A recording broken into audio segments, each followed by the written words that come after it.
అలాగే ఉంటాడు. ఐఐటి అయిపోయింది, ఇంకోటి ఏదో కొడతాననుకుంటాడు.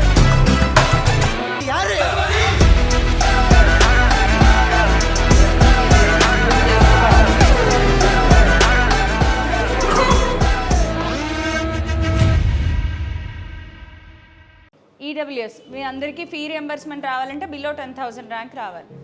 దానికి ఎన్ని మార్క్స్ రావాలి తెలుసా? అప్రాక్స్గా 65 to 68. టోటల్ ఎన్ని మార్క్స్కి? 160. అందులో సగం మార్క్స్ కూడా కాదు, 160లో హాఫ్ ఎంత? అది కూడా అక్కడ నీకు 80 వచ్చాయంటే బిలో 2,000, 3,000లో ఉంటావు ర్యాంక్. ఈ సిబిఐటీలు, విఎన్ఆర్, విజ్ఞాన్ జ్యోతులు పిలిచిస్తారు నీకు సీట్లు. And also how many of you are aiming below 10,000 వచ్చినా మంచి కాలేజెస్లో వస్తాయి, better colleges. First of all గుర్తుపెట్టుకోండి అమ్మా, ఎఫ్సెట్ కాలేజెస్ అంటేనే Tier 3 స్టేట్ లెవెల్ కాలేజెస్. వాటిలో కూడా గూగుల్ మ్యాప్కి అందని కాలేజ్లో నీకు సీట్ వచ్చింది అనుకో, గూగుల్ మ్యాప్కి అందని సిగ్నల్సే రాని కాలేజ్కి కంపెనీస్ ఎట్లా వస్తాయి? ప్లేస్మెంట్స్కి రావు కదా. So aim for a better college are best college. లేదు అంటే ఇంజనీరింగ్ చేసి కూడా వేస్ట్ అయిపోతుంది, ఏ స్కిల్ డెవలప్మెంట్ లేక. కనీసం లాంగ్వేజ్ కమ్యూనికేషన్ కూడా రాదు ఒక యావరేజ్ కాలేజ్లో చదివితే.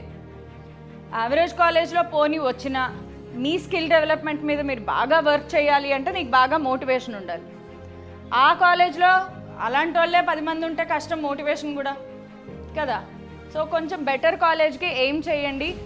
నీకు 160లో సగం మార్క్స్ కన్నా 10 మార్కులు తక్కువ వచ్చినా పర్వాలే, మంచి కాలేజ్లో సీట్ వస్తుంది.